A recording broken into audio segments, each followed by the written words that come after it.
Pessoal, bom dia. É o nosso 7º seminário de inovações. Meu nome é Bruno Fundação, eu sou advogado generalista na Santa Adélia de Cabral e hoje serei o anfitrião de vocês. Tá? Primeiro, é uma honra fazer parte desse evento, de uma relevância no poder de contribuição do diálogo do tema que será proposto. E nesse painel, o tema em destaque é de governança contratual, segurança jurídica e mitigadores de riscos. Para tanto, eu gostaria de convidar ao palco a nossa palestrante e peço que a receba com uma salva de palmas. Luciana Dorelli. Luciana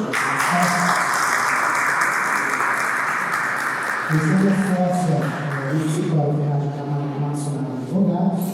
Ela é responsável pela coordenação da equipe e gestão de cerca de 20 pontos de clientes nos seguintes setores: M&A, inteligência jurídica, reestruturação societária, constituição e extinção de pessoas jurídicas, assessoria jurídica permanente de direito societário, acordos comerciais, responsável pela revisão e discussão de documentos societários relacionados aos assuntos da CIE. Luciana, obrigada, Yuri. Obrigada a todos. Obrigada ao Europa pelo convite, Giovana, da RPG. É um prazer estar aqui com vocês. Fomos solicitados a falar um pouquinho sobre governança contratual. Eu sei que o tema necessário é governança corporativa, é um tema bastante abrangente. E dentro de governança corporativa, a gente vai tentar falar um pouquinho sobre governança contratual, que acho que é um tema bastante atual. Não vou subir aqui no palco, eu vou evitar novos acidentes aqui, tá? Um aqui tá bom. Vamos lá.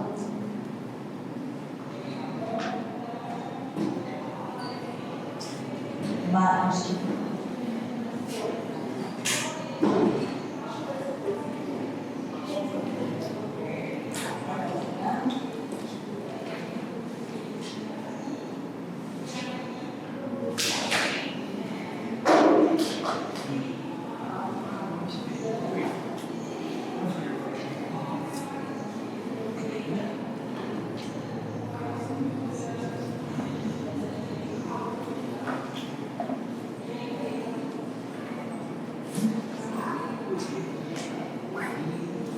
eu vou pedir aqui a ajuda da Marta para passar os slides para mim. Eu acho que se você clicar ali, será que não vai? Se você tiver.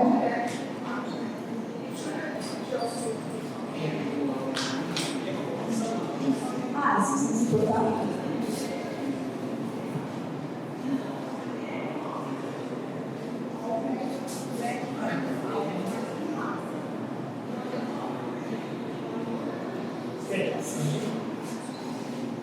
Obrigada. Bom, antes de entrar nos aspectos bastante práticos aqui, a gente tem alguns moderadores super experientes aqui no setor, meus colegas.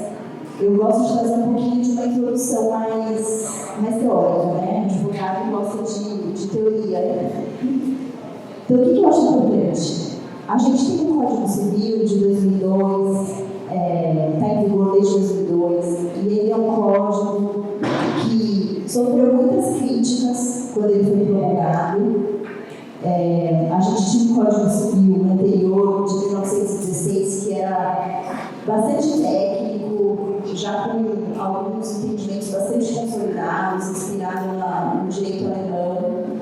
E em 2002 a gente teve a aprovação de um novo Código Civil. Esse Código Civil foi muito criticado porque ele traz temas muito abertos em termos de direito contratual. Acho que você consegue passar aqui para mim? Legal.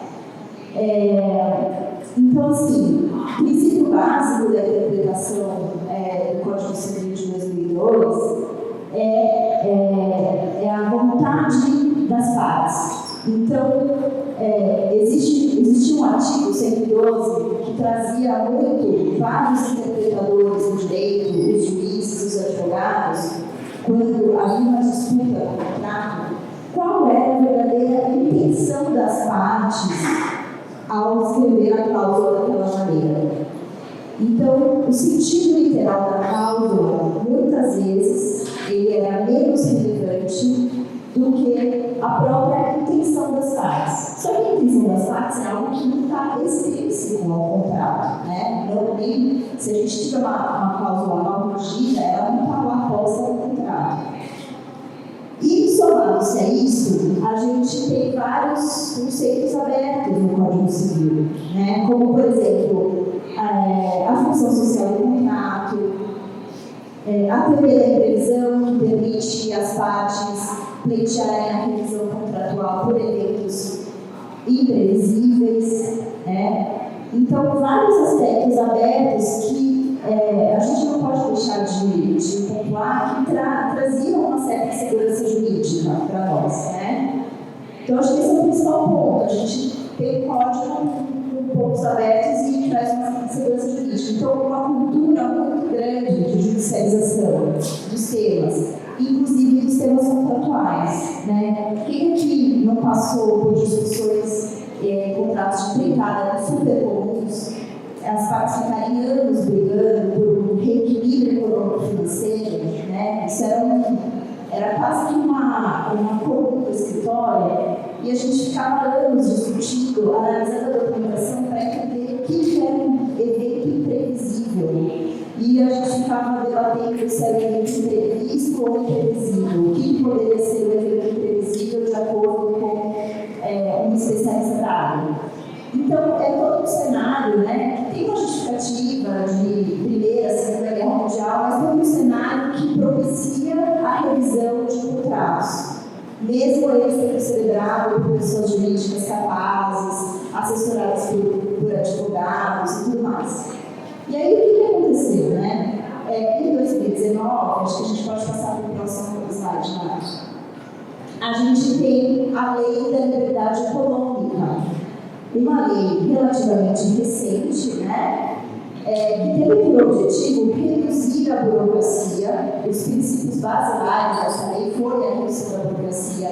Então, a gente teve uma série de flexibilizações em termos de alvará, estímulo a pequenas atividades econômicas, a possibilidade de se estabelecer atividades simples, com um processo simplificado de obtenção de alvarás, enfim.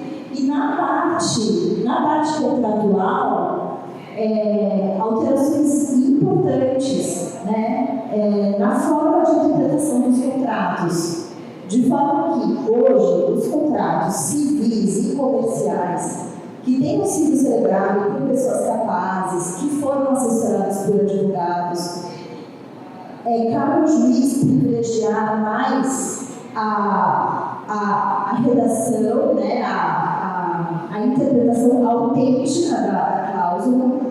Cabe às partes uma maior liberdade na alocação de risco e uma menor intervenção estatal. O que quer dizer isso? Essa lei trouxe como objetivo assim: gente, nós não vamos ficar revisando o contrato aqui a todo direito.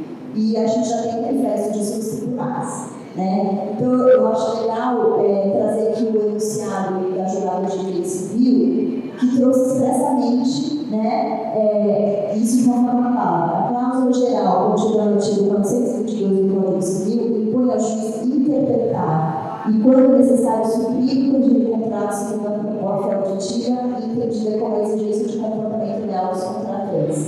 Isso era antes da Lei da Liberdade Econômica, né? Trazia muito poder ao juiz de suprir todas as lacunas, né? E a gente pode falar que, enfim, isso traz menos segurança jurídica. Agora a gente pode passar aqui para os princípios da liberdade econômica, né? Já só reforçando, dar maior liberdade para as entidades econômicas, né?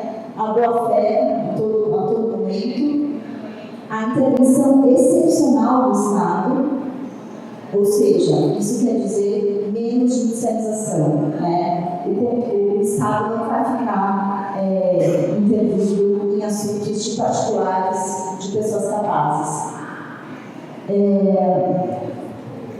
Enfim, isso tudo, né, na nossa visão do advogado, traz uma maior segurança jurídica.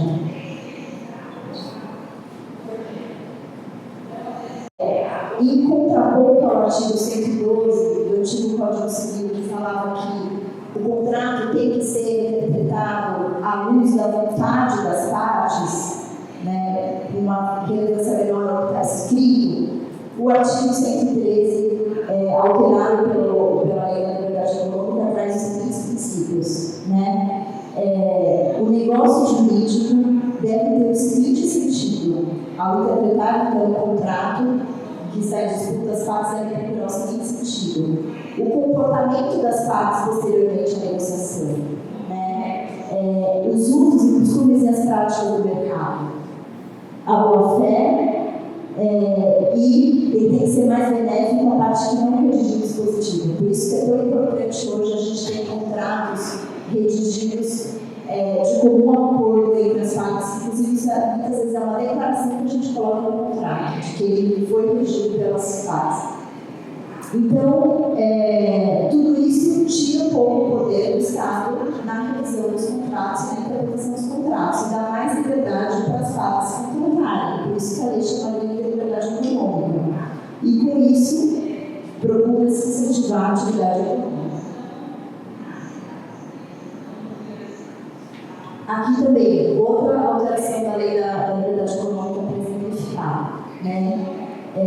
Dá às partes o poder de estabelecer os parâmetros objetivos para a interpretação do contrato. Então, não caberá somente a um juiz, a um terceiro que não participou do negócio, essa interpretação. As partes têm essa capacidade, né? E elas podem colocar os riscos como bem entender. Então, muitas vezes o que a gente vê, algumas matérias legais que são alteradas contratualmente, e antigamente isso poderia gerar uma discussão. Na lei de locação, o prazo mínimo para notificação para a saída do locatário é 30 dias. Se eu cheguei no âmbito dessa nova tendência e suprimir esse prazo de notificação, não cabe mais ao Estado intervir nesse tipo de coisa, porque a parte assumiu esse risco. E a lei expressamente está reconhecendo que a parte pode assumir esse risco, né? E a revisão contratual, então, é uma questão excepcional e não uma questão corriqueira, intrínseca à mentalidade das partes, como a gente vinha vivenciando antigamente.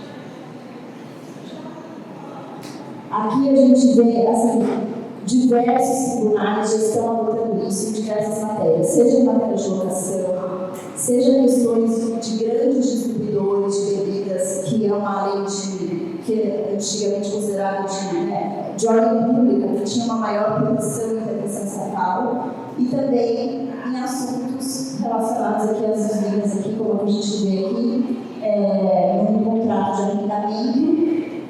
Uma das partes subiu a obrigação de notificar e o tribunal manteve, permitindo às partes alocar os riscos como elas bem entendem bem. Então, o que a gente pode concluir? Que a liberdade econômica traz uma interpretação mais autêntica, né? Mais baseado na redação contratual e no comportamento extrínseco das partes, em contraposição àquele enunciado com base em códigos anteriores da lei, que permitia ao juiz completar as lacunas contratuais. A gente tem um enunciado muito diferente agora, com suporte à liberdade contratual, importante, e, portanto, concretização da autonomia privada, as partes podem capturar garantias contratuais atípicas. Você vê que o enunciado é totalmente diferente do que vigia antes da lei da liberdade econômica, né? E aí, o que acontece? A gente entende que com isso a gente tem uma maior segurança jurídica, uma menor possibilidade de revisão de contratos. Eu acho que o advogado e a redação contratual ganham um papel ainda maior, porque aquilo que foi pactuado será levado à execução de forma definitiva, sem possibilidade de revisão. Uma maior segurança jurídica, a gente tem que concluir, né, que essa mudança traz uma segurança jurídica maior, o que nos faz refletir aqui um pouco o tema da governança contratual, né? Aqui eu trouxe aqui alguns insights, né, de desafios do setor sucroalcooleiro. Eu não vou me estender muito nesse ponto, porque eu sei que os meus colegas aqui têm tem sites, experiências práticas maravilhosas, mas o que a gente está diante? Primeiro, a gente está diante de uma atividade agroindustrial. Então, tem um componente de agro, bastante importante, e um componente de indústria.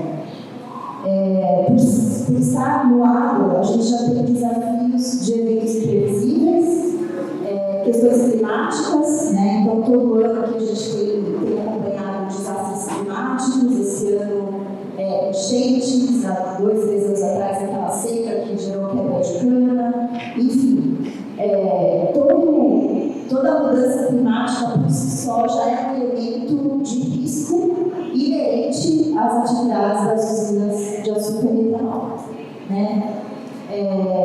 Uma atividade industrial que não para durante a safra, né? As usinas operam dia e noite sem parar, então a gente sabe que a gente tem uma legislação trabalhista bastante, arcabouço trabalhista bastante complexo, né? A gente sabe que são empresas que estão nos holofotes, são alvos de muitas fiscalizações, o Ministério do Trabalho, acho que o Diogo vai comentar um pouquinho sobre isso. Tem aí questões reputacionais, né? Tem a responsabilidade ambiental, normas de compensação ambiental, a responsabilidade tributária e, mais recentemente, a responsabilidade por fato de terceiro, né? A gente tem vivido na prática, muito inspirado nas diretrizes da União Europeia, a possibilidade de responsabilização de toda a cadeia produtiva, né? Então, você pode hoje ser responsabilizado por questões do seu fornecedor, porque você não fiscalizou, porque você não fez uma auditoria. Então, aqui a gente vai falar um pouquinho na governança contratual, que não basta ter o melhor contrato, acho que tem outros cuidados que a gente tem que tomar nesse setor, né? Um arcabouço contratual bastante complexo, né? A gente tem os contratos de arrendamento, parceria agrícola, contratos de superfície, fornecimento de matéria-prima, exportação de cana, transporte, que também acho que é um item bastante sensível, né? Uma atividade aí que traz bastante risco para os acionistas, para os administradores. E pela questão da necessidade de investimento da safra, sempre atrelado ao endividamento, né? Então, a gente tem muitas garantias imobiliárias que são dadas para investimento nas safras, muitas vezes debêntures, e quando você entra numa situação de debênture, você tem investidores por trás, né? Você tem covenants financeiros para observar, ou seja, a gestão contratual aqui é bastante complexa, né? São business que têm suas complexidades peculiares e isso se traduz aqui na gestão contratual mais complexa. Então, assim, o que eu acho, né? A gestão contratual, ela vai muito além do contrato. E eu acho que ela deve envolver várias áreas da empresa. Eu acho que não é uma questão só afeita ao jurídico, né? Mas ela tem que permear várias áreas da empresa. Ela deve começar antes mesmo da elaboração do contrato, né? Quando você traz um fornecedor para dentro de casa, você tem que ter um processo adequado de avaliação desse fornecedor. Você tem que fazer background check, verificar questões reputacionais e financeiras desse fornecedor e o risco que ele pode te trazer, né? Passado dessa fase, eu acho que a gente tem uma questão bastante complexa de definição de escopo, né? A redação mais adequada possível para aquele escopo de trabalho, aquele escopo de contrato, para que a gente realmente não precise se socorrer de terceiros para aquela interpretação contratual. Mas a todo tempo, não adianta você ter um contrato perfeito, cheio de obrigações, de entrega, de documentação, de uso de equipamentos, de respeito à legislação trabalhista ambiental, se você não faz fiscalizações, né?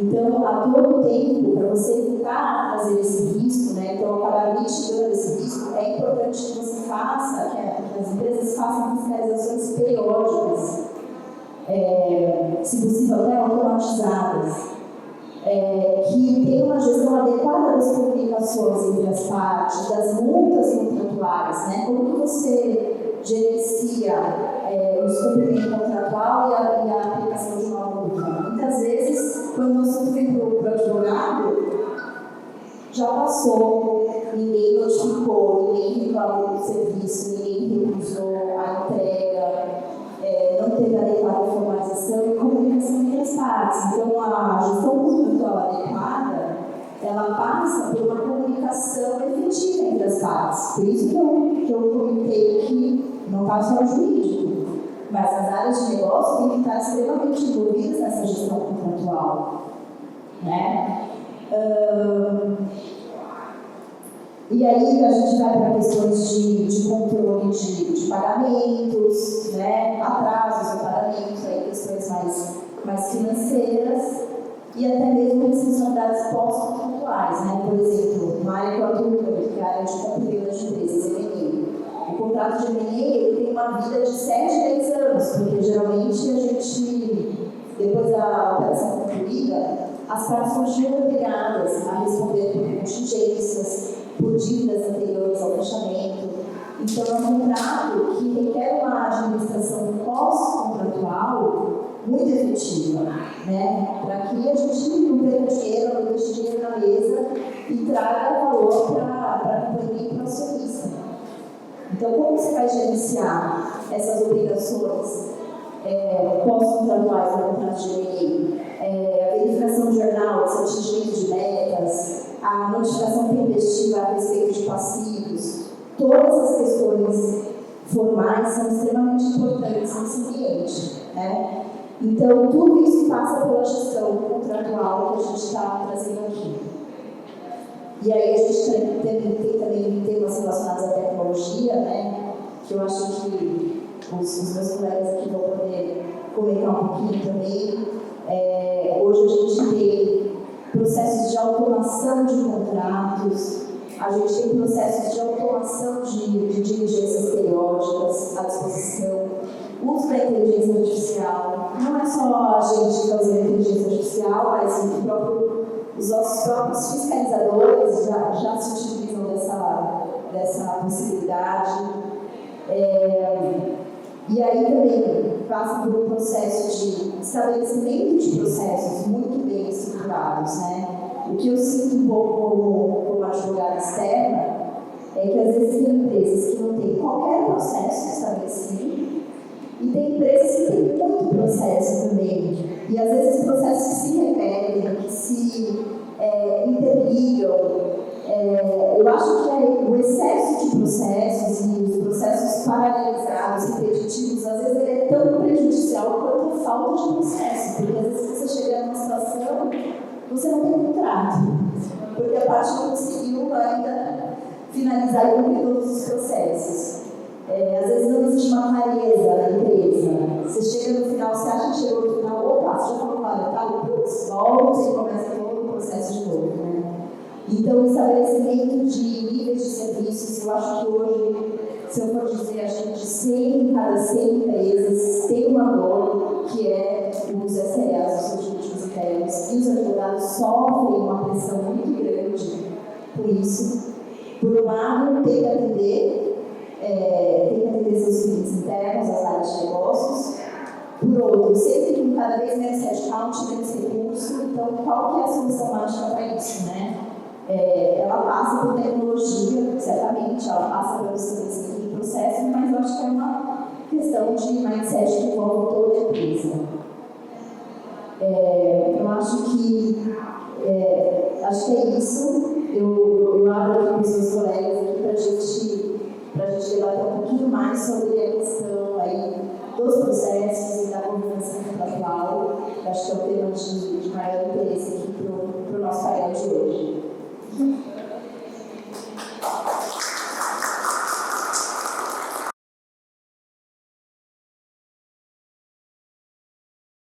E costumo chamar aqui nós vamos colocar algumas cadeiras aqui, para que os nossos debatedores possam ficar, e convido também, se possível, para nos auxiliar nessa tarefa.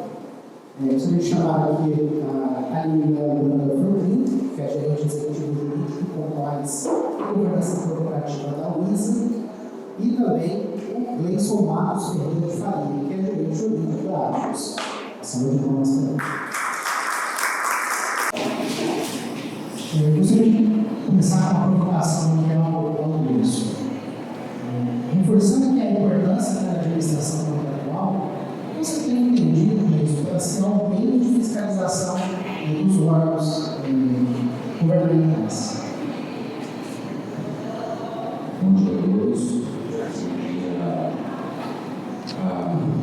A organização do projeto, os nossos colegas estão aqui de Paulo. Obrigado pela apresentação. Bom, eu acho que a gente vai começar primeiro falando um pouquinho dessa identificação das fiscalizações.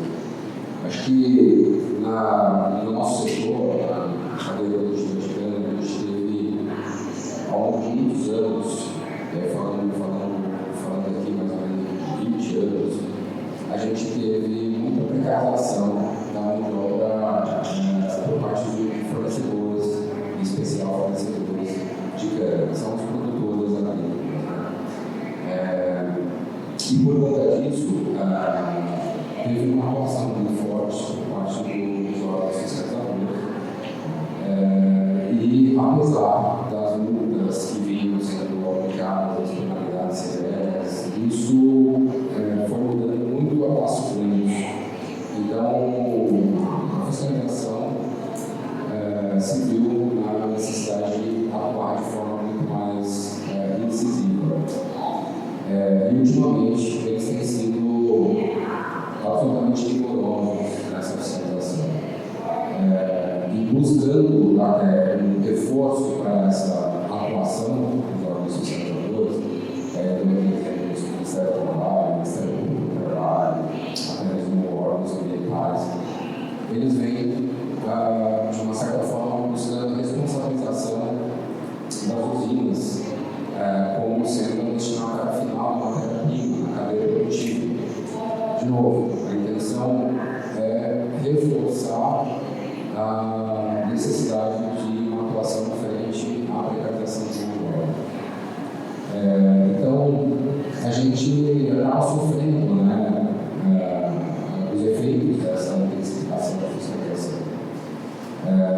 E cabe a gente, obviamente, nos resguardar, nos proteger de alguma forma no âmbito da gestão contratual, para que a gente possa exercer nossos direitos. Eu, particularmente, entendo que nessa cadeia produtiva, como a gente vai acabar comprando matéria-prima com o fornecedor, essa é uma relação comercial, bem simples de conviver. A gente não poderia ser responsabilizado como se fôssemos tomadores de um serviço, onde, de fato, a gente tem um certo, digamos assim, bom, enfim, tem uma... me fugiu a palavra aqui agora, mas enfim. Não é isso, eu digo que os parceiros eles não agem como deveriam agir. Então, a gente precisa, de fato, auxiliar nessa cadeia. E aí a gente precisa, então, se adotar, se valer, se municiar daquilo que nos cabe dentro de uma gestão de contratos, onde a gente vai ter uma a necessidade de um background check, uma due diligence reputacional prévia à contratação, para a gente saber se o fornecedor de fato ele está preparado para aquele escopo, para executar aquele escopo. E a gente também precisa, no âmbito da execução do contrato, se valer de ferramentas que possam nos auxiliar nessa agenda. Acho que tem muita coisa que a gente pode fazer, na verdade.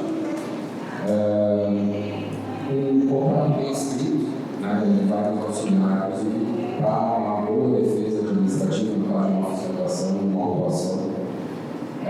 Ele vai nos auxiliar também no direito de regresso que a gente pode ter perante o fornecedor, que de fato é o responsável principal, né, daquelas obrigações que eventualmente estão sendo descumpridas. E como eu falei, não é uma situação de tomação de serviço, então a gente tem que ter uma maneira muito limita, a gente tem que tomar muito cuidado, porque a gente tem que fazer uma fiscalização intensiva nas atividades desse fornecedor, mas ao mesmo tempo sem interferir na gestão do fornecedor perante as suas próprias obrigações, para que a gente não corra o risco de se colocar na posição do próprio empregador. Então, é muito limite professor, a gente precisa ter muito cuidado, a gente não pode ter ingerência nas atividades desses fornecedores, mas a gente tem que garantir que as obrigações sejam cumpridas. Então, a gente tem sim uma fiscalização. Na prática, a gente atua dessa forma, falando aqui especialmente da África, a gente atua fazendo a fiscalização desse fornecedor e a gente cria, e se utiliza de determinadas ferramentas tecnológicas, a gente cria uma espécie de pontuação e nível de aderência desses fornecedores aos requisitos legais, às obrigações que eles precisam cumprir. E dessa forma a gente consegue até criar ali indicadores que nos ajudam a identificar onde estão os nossos gaps, se é determinado fornecedor, se é determinada operação, né? Às vezes a gente terceiriza a parte do processo de produção de produtivo, então às vezes a gente tem uma maior incidência de não aderência a esses requisitos na área de produtivo, por exemplo, que a gente tem que atuar muito fortemente nos fornecedores que a gente contrata para esse tipo de operação, às vezes é o transporte, então enfim, com esse nível de fiscalização e categorização, né, de aderência desses fornecedores, a gente consegue ter uma atuação bem decisiva nesses riscos, né, no mapeamento desses riscos. Então, eu acho que se eu pudesse contribuir nessa agenda, falando demais aqui, eu trago essas ideias, esses mensagens e também abro aqui para acompanhar os nossos colegas enquanto eles têm. Quer falar alguma coisa? Bom dia. Eu acho que em complemento ao que está sendo dito, né, acho que a Luciana falou bem, a gente precisa mais do que um contrato bem escrito, né? O jurídico escreve o contrato, obviamente esse contrato não pode ser escrito só pelo jurídico, né? É importante a participação também do gestor, daquele que vai estar ali no dia a dia, fiscalizando a própria execução em si do contrato, né? Quando a gente fala do nível de serviço, né, não é o jurídico, não é o advogado, né, que vai dizer como isso tem que estar no contrato. Quem vai ter que dizer como isso está no contrato é quem é a área que está contratando efetivamente, que vai gerir aquele contrato. Então, a gente, quando fala de contrato, a gente tem uma tendência a achar que isso é um problema lá do departamento jurídico, né? E não é um problema do departamento jurídico, é um problema da companhia, de todas as áreas envolvidas naquele processo. E especialmente das áreas que são responsáveis pela governança daquele contrato, né? E a governança do contrato não é feita necessariamente por uma única área, né? Então, a depender da estrutura que você vai ter na sua empresa, você vai ter uma área de administração de contratos, vai fiscalizar no dia a dia o cumprimento de normas trabalhistas, né? O recolhimento, enfim, da existência de um contrato de trabalho lícito, né? O cumprimento das obrigações trabalhistas em relação aos funcionários daquele terceiro, mas você também tem a própria área ali acompanhando o dia a dia, o cumprimento das cláusulas contratuais, né? E uma posição ativa naquilo, né? Então, na primeira situação de descumprimento, buscar uma área jurídica ou buscar, enfim, a área responsável por garantir que aquele prestador de serviço, aquele fornecedor está sendo notificado, né? Está sendo cobrado no cumprimento da obrigação, porque a gente vê muitas vezes na prática uma relação de uma tentativa ali de resolver o problema no dia a dia, às vezes de uma maneira bastante informal, por e-mail, que vira prova depois, eventualmente, numa discussão, até por WhatsApp, né? A gente tem visto muito isso também, discussões por WhatsApp, onde o contrato não está sendo gerido, né, e tratado de maneira efetiva. Aí, quando eu acho que o jurídico já chega com um problemaço, né, para ser resolvido quando o tema tem que ser tratado antes, né? Então, assim, eu acho que é importante essa consciência de que o contrato não é um contrato jurídico, né? O contrato começa antes, começa no background check, né? Na verificação de quem você está contratando, né? Se aquela empresa, prestadora de serviço ou fornecedora está aderente às normas, às políticas, os valores da empresa, né? Se essa empresa está sendo contratada, não tem questões reputacionais, né? Que podem eventualmente contaminar a sua própria imagem no setor, né? Então é importante você conhecer quem você está trazendo para dentro da sua casa, né? Então a gestão, a governança do contrato começa aí. Depois do processo de negociação em si, né? Aonde, como eu disse, né, muitas vezes a área de suprimentos que faz, mas é importante o envolvimento da área de negócio que está contratando aquele prestador ou aquele fornecedor, né, para que o que seja escrito eventualmente pelo jurídico no contrato seja o que vai ser efetivamente exigido, né? Isso é outra questão que a gente vê muito na prática, no dia a dia na empresa, dizendo, depois da manhã do contrato, começa a mandar benefício, enfim, e às vezes você tem uma proposta técnica ou uma proposta comercial mal escrita, né, que vai depender de interpretação. Depois, obviamente, o contrato é bem escrito, né, com cláusulas que deixam bastante claro quais são as obrigações de cada uma das partes, quais são as entregas, quais são as responsabilidades do ponto de vista não só trabalhista, de entrega do serviço, às vezes a responsabilidade do tipo de serviço, a responsabilidade socioambiental daquele prestador de serviço daquele fornecedor, uma responsabilidade em relação a questões de meio ambiente, em relações a questões de integridade, né, de corrupção, enfim, tratamento de dados, né, que hoje não tem importante dados pessoais ligados à LGPD, enfim. E depois do contrato bem feito, assinado aí, e já com o fornecedor ou prestador de serviço aí no seu dia a dia, você manter a fiscalização constante desse contrato, né? Acho que o Deise pontuou bem aqui, né? Obviamente a lei define que a responsabilidade é do tomador de serviço, né? A gente não fala expressamente na lei do fornecedor, como por exemplo o fornecedor de cana, né? Mas a gente sabe que na prática, né, o Ministério Público do Trabalho, quando vai fiscalizar ou órgãos de fiscalização, eles não estão preocupados se a lei fala em fornecedor ou prestador de serviço. Você está ali dentro, contratando, né, um fornecedor de um produto que tem uma alocação, enfim, importante de mão de obra, que historicamente, como foi colocada, é de precarização, né? E a verdade também, gente, que na prática, se você não tem um contrato que define a forma como você vai fiscalizar, o que você vai exigir em termos de cumprimento daquele fornecedor, né? E quais são as penalidades aplicáveis, a tendência é o fornecedor dizer, bom, eu sou prestador de serviço, eu não tenho nenhuma obrigação aqui, eu estou preocupado com o custo da minha operação, então se tiver que precarizar, eu vou precarizar mesmo. Então a gente vê que na prática, infelizmente ainda, muitos desses fornecedores de cana acabam cumprindo o que tem que cumprir quando o contrato exige, quando ele vai ser penalizado de alguma forma se não cumprir, e se tiver ali uma fiscalização ativa, né? Não só por parte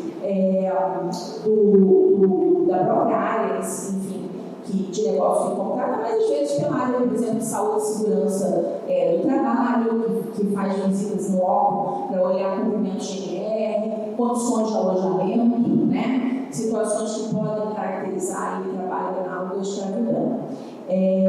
Enfim, e ao fim do contrato, né, faz parte da governança do contrato, que ao fim desse contrato, o contrato seja bem decidido, que eventuais discussões tenham quitação, né, para que você não tenha que ficar convivendo com uma discussão posterior. Né. E aí eu acho que um último ponto que eu queria, enfim, trazer nessa introdução é que hoje, mais do que uma questão legal, a gente tem uma pauta muito ativa no setor ligado a ESG. Né. É um setor que tem muitas operações financeiras no mercado, muitas operações de mercado, como você trouxe, operações de venture, operações de CRA, por exemplo. Hoje é inegociável nas instituições financeiras cláusulas socioambientais que obrigam você a cumprir, você como empresa, né, a cumprir com a normativa sócio-trabalhista ambiental, mas também garantir que a sua cadeia, né, de fornecedores, de prestadores de serviço cumpram também. Né? E da mesma forma como a gente deve fazer o background check de quem a gente está contratando, quando você vai contratar uma operação financeira, o banco também faz o background check. Né? E não é incomum, tá? E é bastante comum, e a gente vê isso cada vez mais, sei lá, na UISA, por exemplo, a gente acabar tendo que responder perguntas na diligence em relação a fornecedores de cana, que vocês dizem assim, mas não é o prestador de serviço, né? Eu compro cana dele só, né? Mas está lá, tá na mídia, processos administrativos, decorrentes de fiscalização pelas autoridades trabalhistas, são questões ambientais, às vezes com áreas embargadas que às vezes a área embargada não tem nenhuma relação com a cana em si que ele está fornecendo. Às vezes é de outro negócio. Eu tive situação, por exemplo, de fornecedor de cana que tem área embargada ligada à pecuária. Quer dizer, eu não tenho nenhuma relação. Mas eu, dentro do background check humano que a instituição está fazendo com a empresa, eu tenho que responder por que aquele fornecedor de cana tem problemas ambientais, por exemplo, em outras operações ou outros negócios dele. Né? Então, enfim, para empresas que estão. É um setor que tem algumas empresas com capital aberto, né, na bolsa, mas não só isso, que faz operações de mercado no seu dia a dia, essa questão de governança dos contratos, da forma como a gente gera os contratos no seu dia a dia, também são bastante relevantes. Bom, então acho que a gente tem aqui nós aqui todo o ciclo de vida do contrato, né, ele passa por diversas áreas, né. Então, não é uma questão do jurídico, como a Aline falou, ele começa muito antes do jurídico, com a avaliação do parceiro, do fornecedor, e daí eu vou fazer uma provocação para vocês, né. Hoje eu entendo que a gente não tem como gerir esse ciclo de vida do contrato de uma forma eficiente sem uso de tecnologia, né. Então, aí eu gostaria de aprender com vocês, né, o que vocês têm feito na empresa de vocês, nesse sentido, quais são as dores, né? A gente sabe que processos como esse são extremamente complexos, passam por dificuldade de a gente criar um repositório consistente, né, para a gente conseguir utilizar a inteligência artificial, estabelecimento de processos, como eu dei uma pincelada aqui na apresentação, né, os processos ou inexistentes ou repetitivos, qual é a medida certa no processo seletivo. Então, eu queria ouvir de vocês, assim, o que vocês têm feito em termos de tecnologia, têm visto, e quais são as principais dores como responsáveis pelo jurídico. Bom, assim, como oriunda de área jurídica, né, eu acho que essa discussão de tecnologia na área jurídica em si é uma discussão muito antiga, né? Da mesma forma que você tem os famosos fintechs, você tem bibliotecas hoje há muito tempo aí no mercado, né?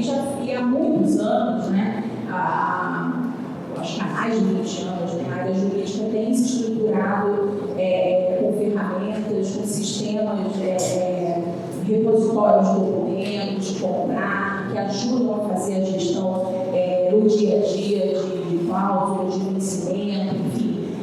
Mas isso tem avançado muito nos últimos anos, né? Hoje você tem ferramentas disponíveis no mercado, tanto para a área jurídica como para a área de governança, para a área de suprimentos, enfim, para as áreas de negócios, fazerem a governança desse contrato, desde o período ali pré-contratual, quando você faz o background check, né? São ferramentas múltiplas, né? Tem para todo tipo de tamanho de empresa, né? Então não algumas com valores bastante acessíveis hoje, então sem dúvida nenhuma tem que ter um olhar atento do que está no mercado hoje, porque com a demanda de custos, de redução de custos que a gente tem, você já falou sobre isso, equipes cada vez mais enxutas, né? Dentro de todas as áreas de negócio e áreas de jurídico, administração de contratos, sofrem essa realidade também. A gente tem buscado cada vez mais ferramentas de automação das atividades, né? Especialmente as atividades que são muito repetitivas, né? Quando a gente está elaborando um contrato, né? Muitas vezes o fornecedor, o prestador de serviço, está aderindo a uma minuta ali pré-definida por você, né? Você não necessariamente, enfim, você tomador de serviço ou do fornecimento. E você não necessariamente precisa ter uma pessoa ali dedicada tempo integral para dar aquilo, né? Você pode ter uma ferramenta de IA hoje, né?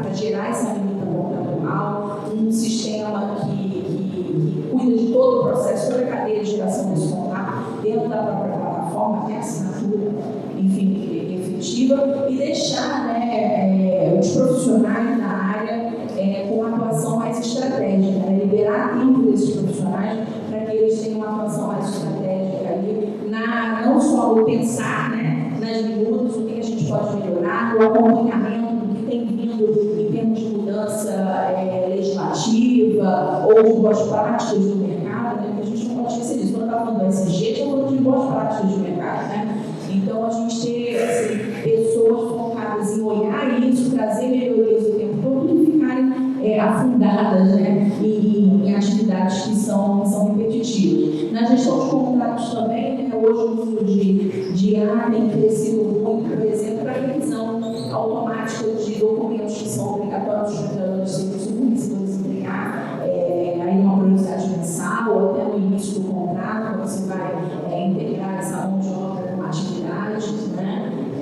Então, sem dúvida nenhuma, hoje o uso de tecnologia, eu acho que a gente não tem nem mais como pensar essa área de contratos e de gestão de contratos sem o uso de tecnologia, né? Então, sem dúvida nenhuma, um aliado no mundo inteiro. Eu acho que uma empresa que ainda não buscou isso para si está para trás, tá?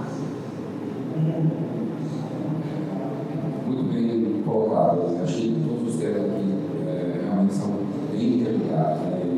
A tecnologia não pode estar fora da nossa realidade, da realidade da gestão de contratos, né? Eu acho que o tempo é uma ferramenta mais valioso, né? E a gente tem, de fato, que utilizar as ferramentas que estão mercadas para otimizar os tempos, para que a gente possa investir naquilo que realmente demanda a necessidade de uma inteligência artificial, né? Inteligência humana. Tudo que a gente puder automatizar, a gente tem que fazer. Eu acho que, como a gente colocou, tem muitas ferramentas no mercado que viabilizam isso, né? A gente não só utiliza a ferramenta tecnológica informatizada para a elaboração do contrato, mas para fazer a própria gestão das obrigações constantes do contrato. Tem muita obrigação, a depender do volume de contrato que você tem, que acaba passando desapercebido. Às vezes você tem uma grande empresa de contratos com obrigações distintas, você tem que gerir, e você pode utilizar as ferramentas para controle dessas obrigações. Além disso, obviamente, as ferramentas viabilizam que a gente tenha dados estatísticos do volume de contratos que a gente tem, do tipo de contrato que a gente tem, dos riscos que a gente tem ao executar ou não executar determinado contrato da forma como deveria. E, por fim, acho que a gente tem ainda dentro da gestão contratual e administração contratual, melhor dizendo, a gente tem a possibilidade de utilizar dessas ferramentas para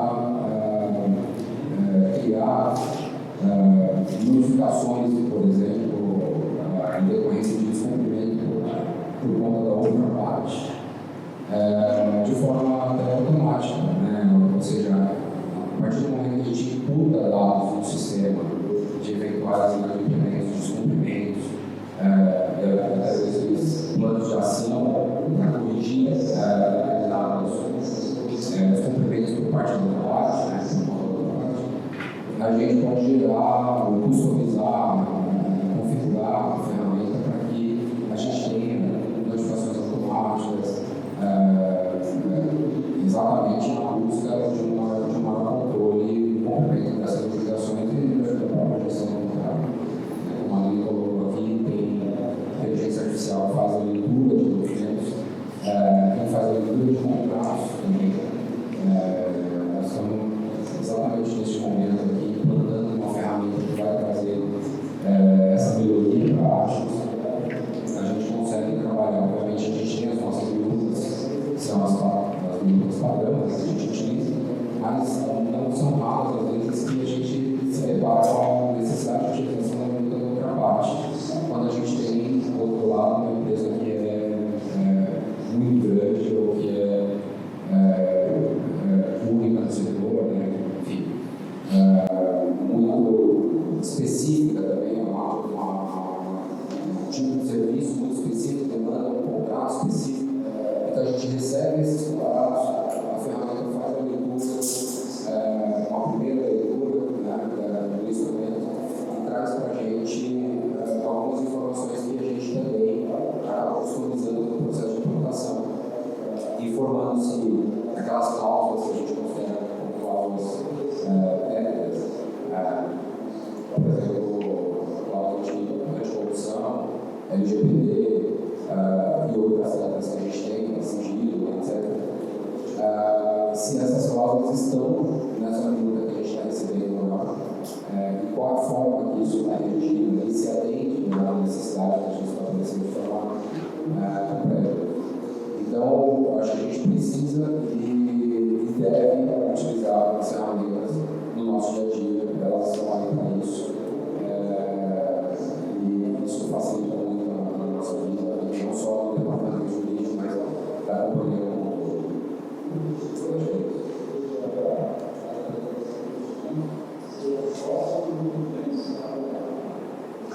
Eu queria trazer aqui, na verdade, mais algum ponto para a gente debater, que eu acho que é relevante, antes da gente abrir as perguntas. A própria Luciana trouxe para a gente um ponto importante, né, que a gestão do contrato vai além do contrato, né, não só com a área demandante, que de fato tem que garantir o cumprimento da execução dele, mas tem obrigações também que fogem do próprio contrato, que a gente chama aqui de obrigações pré-contratuais. São aquelas obrigações, antes mesmo de existir um contrato, elas surgiram no âmbito de uma negociação prévia, né, quando a gente está negociando com a outra parte. Isso é um ponto, para mim, bastante relevante, porque muitas vezes nessa negociação, uma parte ou outra acaba exigindo que a contraparte faça investimentos financeiros relevantes como prévio ao início de uma negociação de um relacionamento contratual, e isso de uma certa forma pode trazer consequências caso essa contratação não se efetive. Obviamente que ninguém está obrigado a contratar, né? Ou seja, a própria lei não prevê ali uma regulamentação dessas obrigações pré-contratuais, mas de fato elas acabam existindo quando a parte ela se depara com esse tipo de situação, né? Ela faz investimentos muito prevendo ali, ou tendo uma expectativa de que aquele negócio vai se concretizar, e se deliberadamente, sem justo motivo, isso não acontece, de uma certa forma ela acaba experimentando prejuízos. E para isso a lei tem previsão. O Código Civil diz que aquele que causa prejuízos a alguém tem a obrigação de ressarcir. Então, nesse contexto, eu vejo como muito importante um certo cuidado nessa relação pré-contratual, onde a gente não pode ser leviano ao ponto de agir com certa deslealdade, né? Um dos princípios que ela Luciana trouxe aqui da contratação é a boa-fé. Então, acho que isso é um ponto importante. Quando você tem formalização, seja por e-mail, WhatsApp, o que quer que seja, de uma intenção de contratação que obriga a outra parte a compromisso prévios à elaboração do contrato tem que ser visto com muito cuidado, para que não cause lesão para aquela parte e ela venha depois buscar um ressarcimento dessas despesas, desses investimentos, e até mesmo pensando um pouco mais à frente, eventualmente, não processando por conta de algum compromisso que ela já tenha assumido em função de uma expectativa de contratação. Então, eu queria trazer isso aqui também, que eu acho que é bastante importante. Não sei se vocês querem comentar. Eu joguei um assunto aqui, acho que ainda voltando um pouquinho atrás, ainda na parte dos controles, toda essa compreensão contratual dos controles que isso requer, eu falei de uma forma bem passando na minha apresentação, mas acho que vale a pena a gente refletir também sobre o tema das garantias. Hoje a gente tem em vigor também um novo marco civil das garantias, que traz maior flexibilização na forma como são formalizadas as garantias imobiliárias. Eu costumo falar para os meus clientes, sempre que a lei traz mais flexibilidade de um lado, isso requer mais controle do outro. Então hoje a gente tem uma maior facilidade de formalizar garantias, muitas delas têm registros públicos, e também uma nova modalidade de garantia, que é o patrimônio por autenticação, o PMA. Ele veio como instrumento para incentivar a atividade econômica, facilitar a outorga de garantias, então você consegue fazer patrimônios, parcelas ideais de patrimônio daquela agrícola, para cumprir com obrigações menores, então são parcelas ideais daquela agrícola. Mas, de novo, isso requer um controle, uma formalização maior rigor, então uma gestão melhor na parte das garantias e acompanhamento disso também. Acho que é um ponto que vale a pena a gente expressar também, e até pela novidade da legislação, a legislação é de 2 anos, nossa. Vou complementar só 2 pontos. Essa questão da garantia, às vezes a gente está recebendo alguma coisa de garantia, a importância de também ter uma diligência bem feita e prévia em relação ao que está sendo dado. Às vezes você não consegue executar essa garantia. Mas complementando a questão do pré-contrato, acho que esse ponto é bastante importante, porque às vezes a gente tem uma necessidade de uma contratação, de um fornecimento ou uma prestação de serviço de maneira urgente, faz parte do dia a dia da gente, mas outras vezes a área de negócio está acostumada a trabalhar com determinado prestador de serviço, então já liga para aquele prestador, dizendo: olha, eu vou precisar aqui de um serviço de manutenção urgente, senão a operação vai parar, então já acerta tudo com essa dor de todo mundo, que é do jurídico. Mas aí a pessoa dona ali daquela atividade já liga para o prestador de serviço, já trata tudo, já troca até minuta prévia de proposta comercial e técnica, e aí diz assim: agora é só uma questão de formalização. E aí, quando vai para a tal da formalização, às vezes o fornecedor ou prestador de serviço não é aprovado, vai ganhar um cheque. Às vezes é algum tipo de serviço que precisa de uma garantia, e aí o fornecedor não tem como, vai ter uma antecipação de valor relevante, tem que apresentar uma garantia, não tem como apresentar aquela garantia, e aí a importância, que nem sempre aquela pessoa que não está muito afeta, muito ligada a questões jurídicas, acaba ali documentando no WhatsApp, no e-mail, depois vira prova, em uma discussão contratual efetiva. Não, mas eu não tenho um contrato.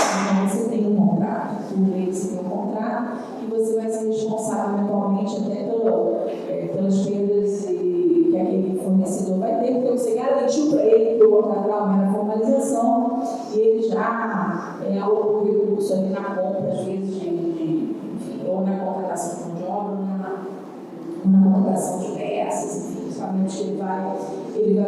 você. Então, isso é muito atento.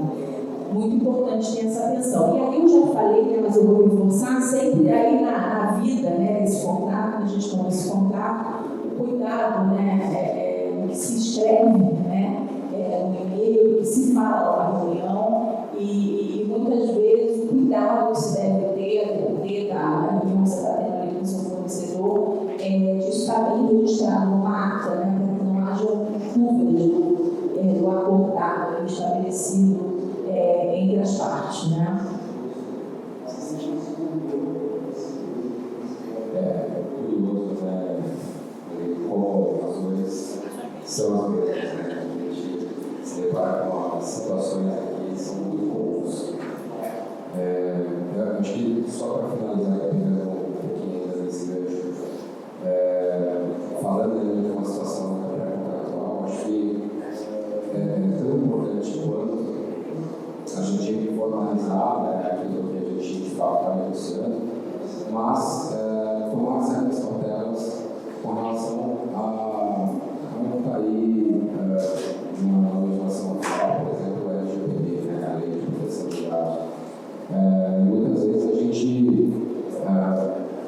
para pedir uma proposta comercial, ou até vezes para estabelecer uma aposta, né, uma prova de conselho, a gente acaba compartilhando dados, informações que são protegidas por ele e sem devida cautela. A cautela tem que ser adotada. Então, a gente tem ferramentas para isso. A gente tem um instrumento que a gente chama de acordo de confidencialidade, que é absolutamente necessário nesse tipo de situação. E não só para proteger os dados que serão compartilhados, mas quando a gente tem também a necessidade de compartilhar segredos industriais, comerciais, coisas do tipo, com um possível fornecedor. Lembrando que a gente está falando ainda antes da elaboração do contrato, da assinatura do contrato. Então, esse tipo de instrumento, que é uma forma de confidencialidade, é absolutamente necessário para proteger esses dados, obviamente,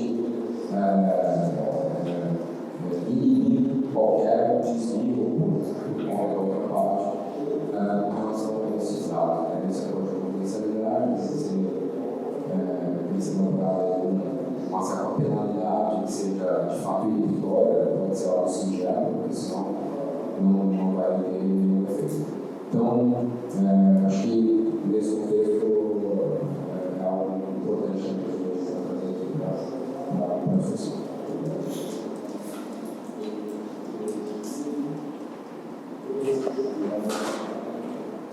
Só uma dúvida, de fazer um comentário aqui, puxando o gancho do que a gente falou. Nós costumamos falar, nós temos um mercado jurídico, fala que os advogados são superiores do juiz da causa.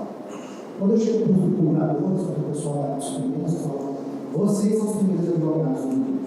Então, eles sempre fazem essa pergunta. O importante é a gente fazer antes, durante uma posse, sempre quando é bem feito, sempre com boa fé, médico, que a gente não vai pôr muito aqui.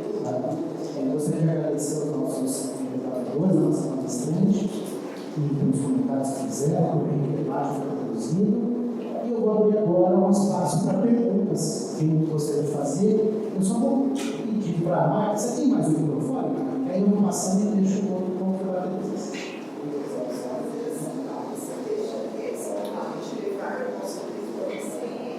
Para fazer. Bom dia, parabéns pela apresentação, Aline, são todas considerações excelentes, né? Eu queria perguntar para vocês, né, que aí, até fazendo um contexto claro, de uma forma geral, não necessariamente o setor de estudo, que é a questão do contexto que a gente está vivendo na reforma tributária, iminente, né? Quer dizer, é uma discussão hoje, pela nossa percepção, e muitas das empresas ainda estão no jurídico, né, fazendo muita interface setorial, né, também isso parte do setor e portanto você nesse contexto, mas a discussão ainda não foi para o negócio, para o financeiro, né, para a tecnologia, e aí tem a dimensão dos contratos, né,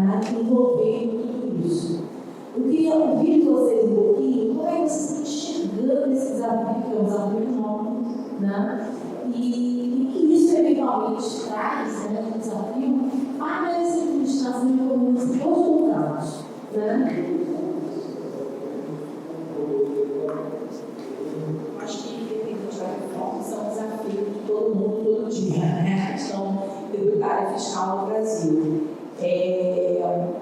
Eu posso falar da minha experiência na Luísa, né? Eu acho que essa questão fiscal não está dentro do jurídico, ela está dentro da empresa, tá? A gente tem, obviamente, dentro da nossa área financeira, a fiscal, que acompanha bastante perto e está atento a essas mudanças todas, um debate constante com a área jurídica, mas também um debate constante com as áreas de negócio, né? Porque isso eventualmente vai trazer impactos, inclusive, na forma como a gente trabalha no dia a dia, né? Na forma como a gente contrata no dia a dia e como a gente gera esse contrato no dia a dia, né? A gente, dentro dessa estrutura de governança que a gente tem na empresa, a gente tem o comitês de assessoramento da diretoria, mas a gente também tem grupos de trabalho, né? E aí a gente tem, a título de exemplo aqui da experiência, né? A gente tem um grupo de trabalho jurídico tributário, jurídico para tratar de temas que não são tributários, mas a verdade é que toda vez que a gente se reúne, a gente só fala de tema tributário. Então, não tem como fugir disso. E, obviamente, assim como eu falei antes, o contrato o contrato é da área jurídica, né? A questão tributária não é da área jurídica, é da área da empresa, são de todas as áreas de negócio, e todo mundo tem que estar discutindo, né? Tem que estar envolvido nessa discussão, sem dúvida nenhuma. Tá? Eu acho que esse é o grande desafio que a gente tem que enfrentar com essa reforma. Eu faço minhas palavras da Aline, de fato, a mesma forma de atuação que a gente tem dentro da área. A gente tem grupos de trabalho, a gente tem comitês, a gente tem reuniões periódicas que a gente une toda a liderança da empresa, onde a gente compartilha quais são as projeções financeiras, como é que a gente está com relação às metas financeiras que a companhia tem, e todos. Não é só jurídico, não é só advogado, não é só área de planejamento tributário, todos somos responsáveis para a gente atingir tais objetivos, tais metas. Né? Então, o que a gente fala é que a gente deixa de trabalhar em cima para trabalhar de uma forma única em prol do mesmo objetivo. E o desafio é enorme, né? Porque o impacto tributário hoje no Brasil ultra relevante para todo o setor, para todos os setores, na verdade. Então, realmente, é um desafio para a gente tentar contemplar isso nos contratos de forma prévia. Mas o que tem, a gente faz, de fato, são as projeções financeiras. A gente faz ensaios baseados naquilo que, efetivamente, a gente acha que vai passar, né, no legislativo, para que a gente, então, tenha uma exata dimensão de qual é o nosso custo, afinal de contas a gente trabalha com commodities, então o nosso controle está nos custos e não no preço do produto. Então a gente tem que tentar de alguma forma minimizar, otimizar os nossos custos, buscando se a gente conseguir ter um resultado e fazer isso refletir nos nossos contratos. Basicamente esse é um desafio grande. Bom, como tem muita coisa para acontecer ainda, a gente não sabe, e alguns contratos do nosso dia a dia são contratos de médio e longo prazo, né? Falando aí, puxando para o gancho da nossa pauta de hoje, acho que é importante uma atenção de quem está à frente do processo de contratação, de buscar um entendimento, ter a curiosidade, né?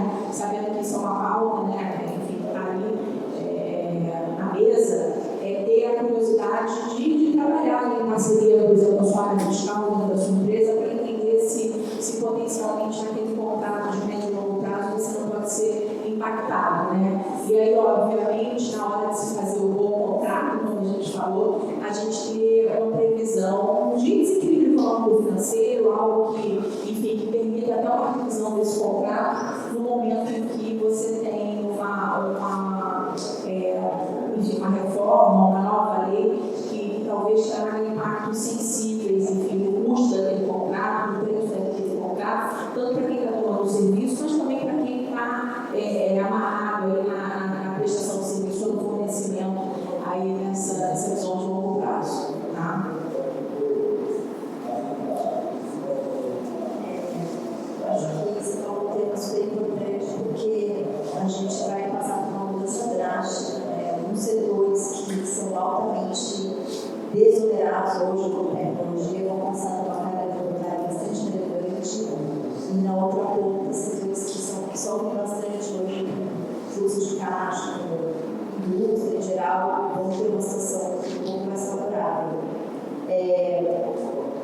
sei, assim, como advogada externa, a impressão que eu tenho quando a gente passa por esses momentos, na pandemia a gente achou que a gente ia ter uma onda de demissões contratuais gigantescas. E acabou que não teve alguns poucos setores, assim, locações comerciais, locações residenciais, né? A impressão que eu tenho é que muito disso é tratado pelas áreas comerciais, vocês não acham? E temas assim, de desequilíbrio econômico financeiro, eu acho que são vistos assim, uma situação de estresse mesmo, uma questão assim, pré-judicial, já mais contenciosa, né? Não são tão comuns assim, esses pleitos e essas discussões quando você está numa relação estável com o teu parceiro fornecedor e fica muito mais alto na negociação comercial, né? Sim, sem dúvida nenhuma você resolve isso na questão comercial, né? Mas pelo menos talvez uma previsão para que o contrato possa ser chamado para uma negociação, né? E às vezes você não sabe para onde o piano vai, né? Às vezes, dependendo da mudança que vai ter, você tem uma mudança para quem está tomando o serviço fortemente, mas também para quem, sem dúvida nenhuma, é o seu parceiro, né? Da atividade.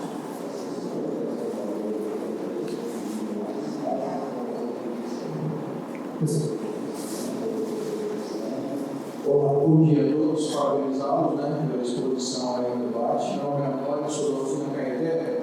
E, assim, opinião, na verdade, em relação ao pré-contrato, que a gente sabe que é muito difícil, porque corre em paralelo, realmente. Eu sou advogado, mulher, político. E a negociação, ela começa lá na base, né, com coisa. E, ao mesmo tempo, a expectativa, né, que vocês falaram sobre como criar, né. Geralmente, eu acredito, né, no meu entendimento, do dano, né, o investimento de grande monta é desde que seja pelas exigências, assim, né, não ao escopo, e sim nas legais, como assim, o cidadão lá, o serviço vai prestar e precisa de 50 funcionários, e a exigência pré-contratual que apresente o registro. E ele vai registrar antes de iniciar o valor do contrato, tem lá 15 na base. Já que todo esse gasto operacional, etc., e análise crítica. Em paralelo, você apresenta um rol de documentos, né, necessários para a realização do contrato. Aí coloca no final, né, sob pena de não concretização da contratação. Ele vai atrair de vários investimentos. Ok, passa nessa primeira fase, assina-se o contrato e no decorrer da prestação do serviço, ele descumpre a entrega documental e a integralização do contrato social, né, muitos não fazem, você acaba incidindo. Vocês acham que mesmo com todas essas precauções, pela experiência de vocês, existe a possibilidade de cobrar um investimento, sendo que ele não cumpriu nem as exigências pré-contratuais paralelas do jurídico que você estabelecer, nem com a integralização do contrato social? Eu entendi, mas... Eu vou começar a responder, mas acho que todo mundo aqui pode contribuir. Eu acho que existem, na minha visão, existem duas situações distintas, tá? Existe uma situação que é a contratação que começa de maneira, digamos, formal, seguindo um fluxo de processo estabelecido na companhia para aquela contratação. Eu acho que é importante, como você está colocando, ter as regras do jogo ali que está sendo negociado bem definidas, né? Às vezes isso vai estar no memorial descritivo, no processo de contratação, às vezes isso vai estar escrito numa minuta padrão contratual que é compartilhada no processo, às vezes é jurídica, né? Mas eu acho que a insegurança jurídica maior está no que eu estava trazendo aqui, pelo menos na minha experiência. Eu infelizmente já tive que lidar, mesmo não onde eu estou hoje, na Luísa, mas em outras experiências profissionais anteriores, né? A justificativa sempre de que a operação vai parar, muitas vezes levam gestores a combinar o contrato com o fornecedor previamente, e como eu disse, né, aí na hora que vai formalizar, né, não consegue, né? Então, é o fornecedor, como você está trazendo de exemplo, que às vezes todo mundo coloca trabalhista, como é que você vai botar a pessoa para trabalhar dentro da sua empresa, né?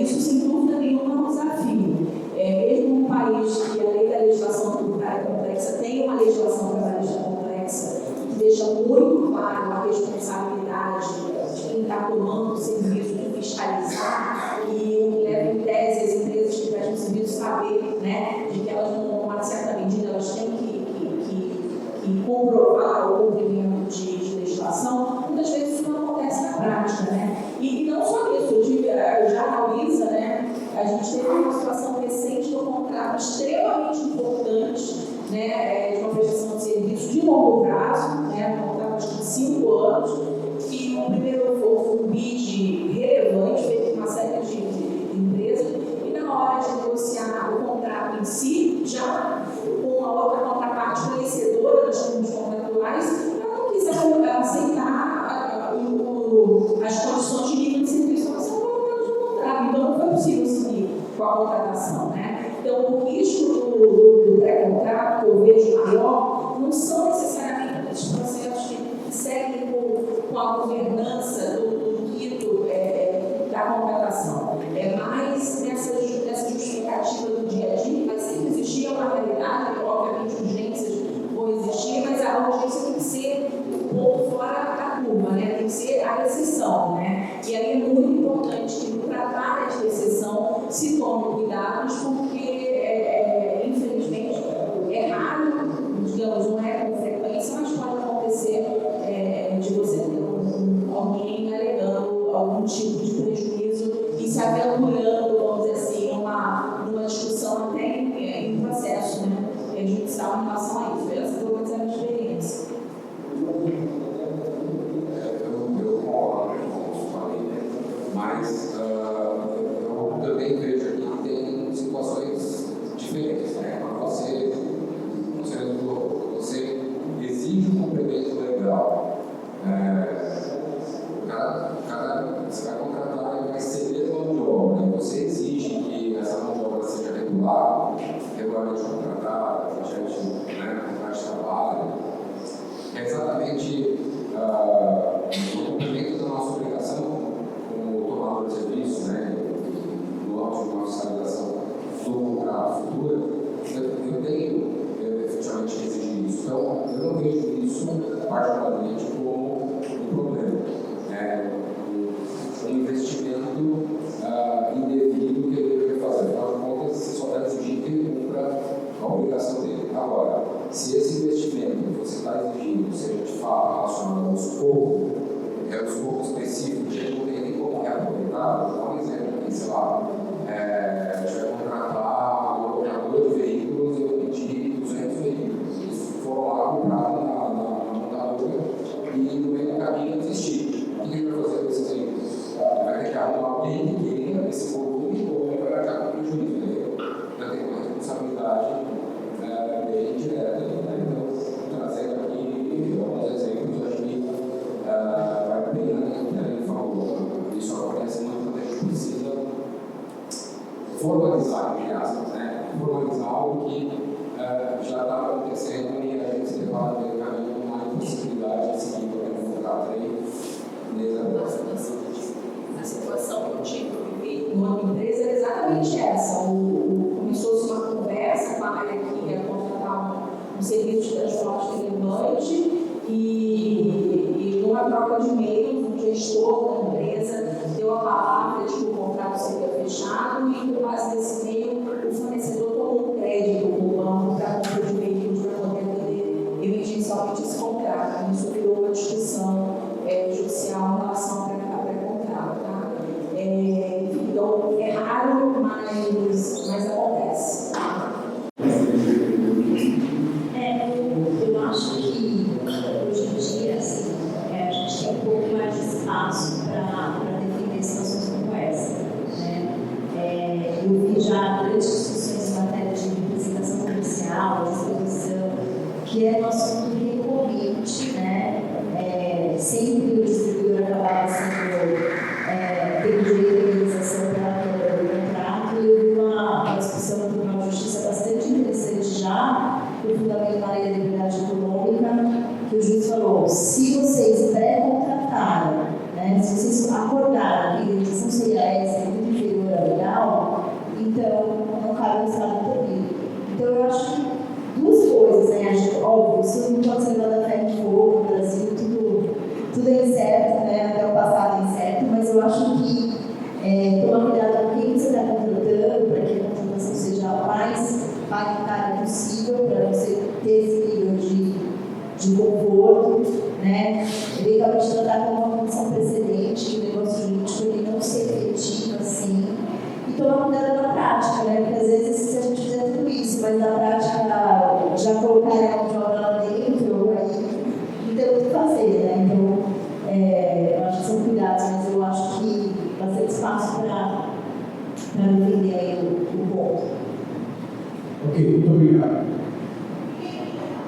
Pessoal, nós temos espaço para pelo menos mais uma pergunta.